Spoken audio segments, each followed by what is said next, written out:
السلام علیکم ورحمۃ اللہ وبرکاتہ۔ بسم اللہ الرحمن الرحیم والحمد للہ رب العالمین والصلاة والسلام علی سید المرسلین وعلی آلہ وصحبہ اجمعین، اما بعد۔ خواتین و حضرات، مختصر درس حدیث کے سلسلے کے ساتھ خلیق الرحمن آپ سے مخاطب ہے۔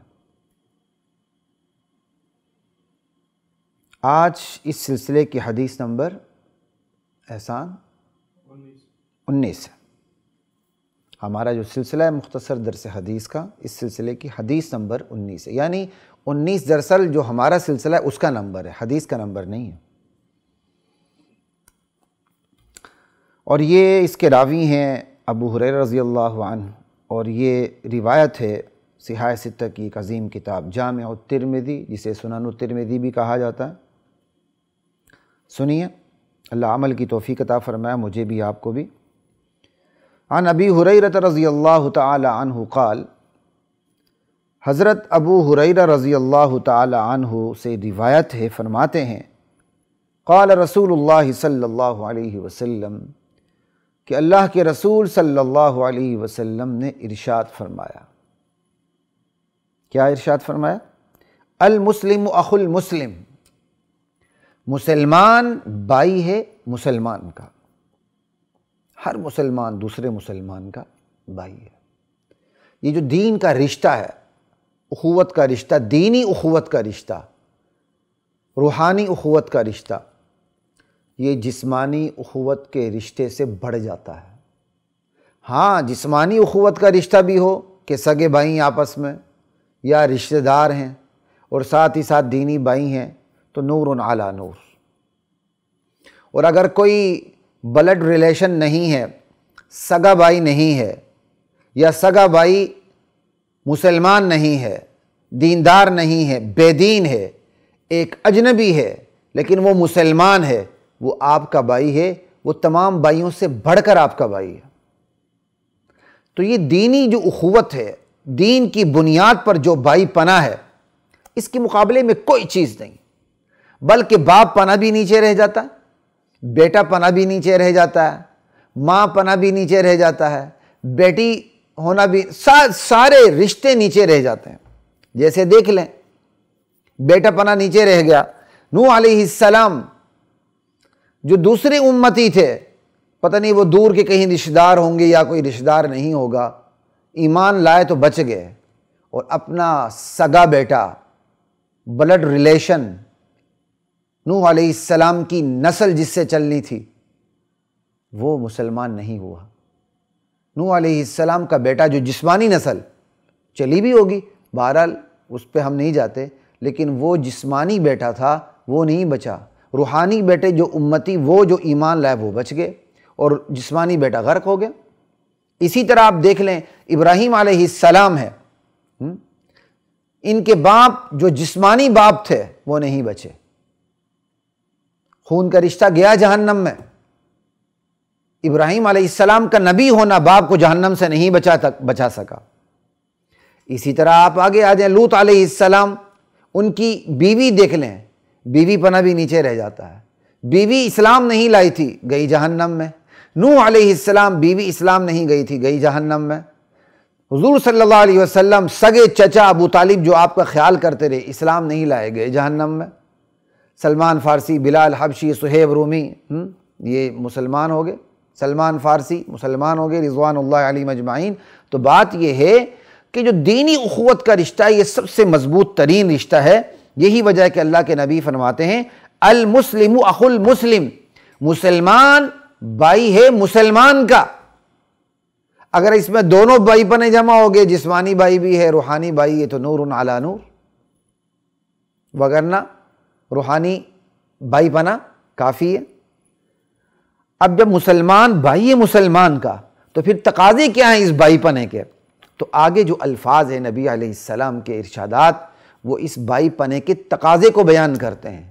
تقاضا یہ ہے اس بھائی پنے کا، لا یخون، مسلمان اپنے بھائی سے خیانت نہ کرے۔ کتنی بڑی بات ہے۔ کوئی راز اس کے سپرد کر دیا ہے، اس راز کو افشا نہ کرے۔ کوئی مال سپرد کر دیا ہے، اس مال کو اس مال میں خرد برد نہ کرے، کوئی اور چیز اس کے سپرد کر دی ہے، اس میں خیانت نہ کرے۔ لا الہ الا اللہ واللہ اکبر۔ کوئی بھی چیز، مسلمان بھائی ہے مسلمان کا، اس بھائی پنے کا تقاضا ہے کہ مسلمان اپنے مسلمان بھائی سے خیانت نہ کرے۔ لا یخونو، کہ مسلمان اپنے مسلمان بھائی سے خیانت نہیں کرتا۔ لا یخونو، اس کے بھائی پنے کا تقاضا یہ ہوتا ہے کہ وہ اپنے بھائی سے خیانت نہیں کرتا۔ ولا یکذب، مسلمان اپنے مسلمان بھائی سے جھوٹ نہیں بولتا۔ انسانیت کا تو تقاضا ہے ہی ہے، خود یہ روحانی بھائی پنے کا تقاضا یہ ہے کہ بندہ اپنے مسلمان بھائی سے جھوٹ نہ بولے۔ جھوٹ اعتماد گر جاتا ہے، پھر بھائی پناہ کس کا؟ سب کچھ ختم۔ آج جس چیز کا حکم ہے سچ بولنے کا، وہ ہم سوچ کے بولتے ہیں، بولیں یا نہ بولیں، اور جس چیز سے روکا گیا ہے کہ جھوٹ نہیں بولنا، وہ بے سوچے سمجھے بولتے ہیں۔ جس چیز سے روکا گیا جھوٹ بولنا، اس میں ہم فائدہ سمجھتے ہیں۔ جس چیز کا حکم دیا گیا ہے کہ تم نے جھوٹ نہیں بولنا، سچ بولنا ہے، وہ ہم ہزار دفعہ سوچنے کے بعد تب کہیں جا کے فیصلہ کرتے ہیں کہ ہم نے سچ بولنا ہے یا نہیں بولنا۔ مسلمان کا بھائی ہے، وہ اپنے مسلمان بھائی سے جھوٹ نہیں بولتا۔ توریہ ایک الگ چیز ہے، وہاں ضرورت پڑ جائے تو پھر توریہ جائز ہو جاتا ہے۔ توریہ یہ ہے کہ آپ ایک ایسا ذو معنی لفظ بولتے ہیں جس کے ایک سے زائد معنی ہوتے ہیں، آپ جو معنی مراد لے رہے ہوتے ہیں سامنے والا اس کو سمجھ نہیں رہا ہوتا۔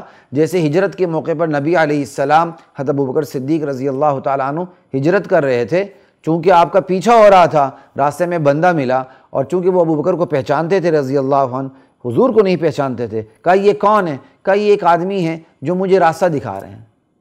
اب یہ توریہ ہے۔ اس بندے نے سمجھا شاید کہیں سفر پہ جا رہے ہیں تو سفر کا کوئی راستہ دکھا رہے ہیں، جبکہ ابوبکر کی مراد کیا تھی؟ راہ اسلام دکھا رہے ہیں۔ تو جو آپ کی مراد ہوتی ہے وہ سچی ہوتی ہے، لیکن آپ اس کو اس طرح بیان کرتے ہیں وہ جھوٹ بھی نہیں ہوتا، اگلے کو اس کا پتہ بھی نہیں چلتا، یہ توریہ ہوتا ہے، اور اس کو جھوٹ نہیں کہتے۔ لیکن یہ تقیہ نہیں ہوتا۔ تقیہ تو جھوٹ ہے، اندر سارا کفر بھر لیا، باہر اپنے آپ کو کہہ دیا میں مسلمان، ہم تو سارے مسلمان بھائی ہیں۔ اندر ابو بکر صدیق کو گالیاں دینا، اسے کافر سمجھنا، اور باہر کہنا جی نہیں ہم تو بالکل یہ غلط سمجھتے ہیں۔ تو تمہاری جو عوام ہے، اور یہ تمہارے بڑے بڑے ذاکر ہیں، اور یہ تمہارے بڑے بڑے کیا کہوں، یہ سب کے سب بکواسات کیوں کرتے ہیں؟ اور جب تم اتحاد امت کی مصنوعی چھتری تلے نیچے آتے ہو تو وہاں تم اپنا بھائی پناہ دکھاتے ہو اور اپنی جگہ خوش ہوتے ہو، ہم نے تقیہ کر لیا، مسلمانوں کو بیوقوف بنا لیا۔ وہ کھوتے احمق ہیں، بے غیرت مسلمان تمہارے نام نہاد اسلام سے متاثر ہوتے ہیں، جن کو اللہ نے فراست دی ہے، وہ تمہاری اس خیانت سے متاثر نہیں ہوتے۔ وہ سمجھتے ہیں تم جھوٹ بول رہے ہو، تقیہ کے لباس میں جھوٹ بول رہے ہو۔ اس جھوٹ کا نام تقیہ رکھنے سے وہ جائز نہیں ہوتا، جس طرح شراب کا نام دودھ رکھنے سے وہ حلال نہیں ہوتا، وہ شراب حلال نہیں ہوتی۔ تم ابوبکر صدیق کو گالیاں دو اور اسٹیج پہ آ کے تقیہ کرو، تم اصحاب کو، امہات المؤمنین کو گالیاں دو، اماں عائشہ کی پاک دامنی پہ تم کیا کہتے ہیں اعتراض کرو، اور اتحاد امت کی مصنوعی چھتری تلے آ کے تم اتحاد امت کا درس دو، اور اسے کو تم تقیہ سے تعبیر کرو کہ ابھی ہمارا وہ وقت نہیں آیا کہ ہم کھل کھلا کے سامنے آئے۔ ہم جانتے ہیں تمہارے دو گروہ ہیں، ایک گروہ اس وقت تقیہ کا قائل نہیں ہے، وہ کفن پھاڑ کے سامنے آنا چاہتا ہے، دوسرا گروہ کہتا نہیں ابھی بھی تقیہ کرو۔ یہی تو تمہارا بنیادی اختلاف، تمہارے جو دو گروہ بنتے ہیں اسی بنیاد پہ بنتے ہیں، ہمیں اس کا اچھی طرح پتہ ہے۔ لا الہ الا اللہ واللہ اکبر۔ خیر، بات کہاں سے کہاں چلی گئی؟ بات یہ ہوتی ہے مسلمان اپنے مسلمان بھائی سے جھوٹ نہیں بولتا۔ ایک انسان صحابہ کو گالیاں دے اور تقیہ کرے تو پھر وہ مسلمان تو نہیں رہا نا، وہ تو اپنے مسلمان بھائی سے جھوٹ بول رہا ہے، اگر وہ اپنے آپ کو مسلمان سمجھتا ہے اور سامنے والا بھی کو بھی مسلمان سمجھتا ہے۔ لا الہ الا اللہ۔ ولا یکذب، جھوٹ نہیں بولتا۔ ولا یخذل، مسلمان اپنے مسلمان بھائی کو رسوا نہیں کرتا، رسوا نہیں کرتا۔ لا الہ الا اللہ، ذلیل نہیں کرتا۔ ایک مسلمان کی عفت پاک دامنی پہ کیا کہتے ہیں انگلی رکھیں، اس کی عزت کو تار تار کرنے کی کوشش کریں بغیر کسی ثبوت کے، تو مسلمان کہلا سکتا ہے۔ پھر اماں عائشہ جیسی پاک باز عورت، نبی علیہ السلام کی زوجہ مطہرہ، جن کی طہارت کی گواہی قرآن نے دی، اب قرآن کی گواہی دینے کے بعد اماں عائشہ کی طہارت کا، پاک دامنی کا انکار کفر ہے۔ تو کیا کہتے ہیں، کوئی اماں عائشہ کو رسوا کرنے کی ناکام کوشش کرے تو مسلمان کیسے کہلائے گا؟ مسلمان کا بھائی ہے، وہ مسلمان اپنے مسلمان بھائی کو رسوا نہیں کرتا، بے یار و مددگار نہیں چھوڑتا۔ یا لا یخذلہ کا ایک مطلب یہ بھی محدثین شراح بیان کرتے ہیں، ٹھیک ہے جی۔ وہ آپ کے مسلمان بھائی کو مدد کی ضرورت ہے، آپ اسے بے یار و مددگار چھوڑ کے پیچھے ہٹ کے تماشا دیکھتے ہیں۔ اوہو، کل تک تو میں پیسے دے رہا تھا، آج تماشا دیکھتے ہیں کہ کیا گل کھلاتے ہیں حضرت، اب تو میرے پیسے نہیں جا رہے ہیں۔ اللہ اکبر، ہائے کاش ہم دین کو سمجھ لیں۔ خیر اس پہ زیادہ تبصرہ نہیں کرتا، بات سننے والے سمجھ جائیں گے اس کو۔